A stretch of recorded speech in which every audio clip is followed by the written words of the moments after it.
Well, thank you, Leader Schumer.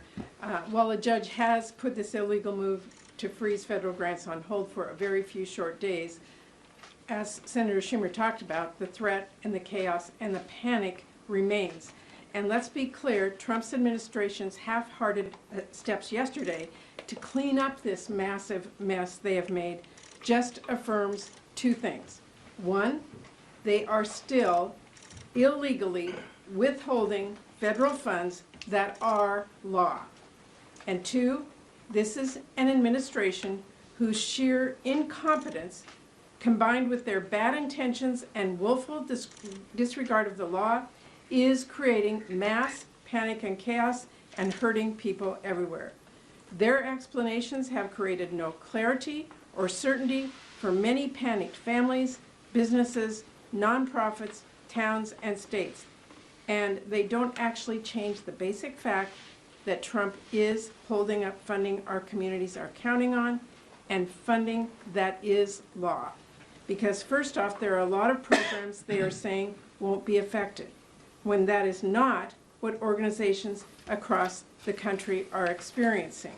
Just one example, yesterday, Head Start providers were locked out of their reimbursement portal, meaning folks that are taking care of our youngest kids were suddenly not sure how they're going to keep the doors open or pay their teachers and staff.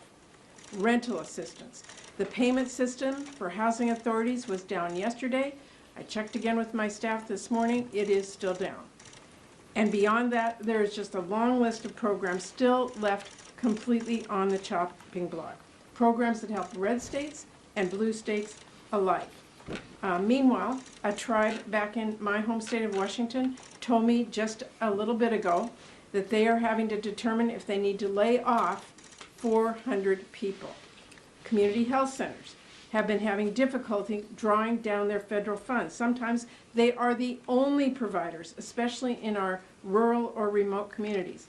It is the end of the month. They need to make payroll. There are real patients to consider here as clinics have to think about whether they have the funds to cover services because of this illegal move. Funding for firefighters. You know what doesn't stop when federal funding stops? Fires. I mean, the list goes on and on. The calls are coming in, and the chaos, I'm here to tell you, has not died down this morning. There's really only one solution here in the Senate, and that is for all of us to stand up and say enough, to demand that President Trump revoke these reckless orders and recognize Congress. Congress has the power of purse.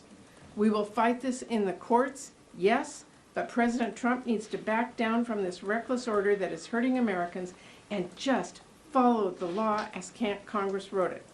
This kind of freeze is going to hurt their states just as much, if not more. This is not a red or blue issue. And so, as Leader Schumer has said, we're going to keep sounding the alarm and pointing out who President Trump is hurting. We're going to listen to folks back home and raise their stories for everyone to hear. None of us were elected to hurt people or sow chaos. We are elected to help people and solve problems. I hope every member of Congress works with us to make that clear and work to tell President Trump the law is the law. Work to tell him that Congress is a co-equal branch of government and the executive is there to execute the laws Congress has written. The White House needs to stop hurting the American people. Peters.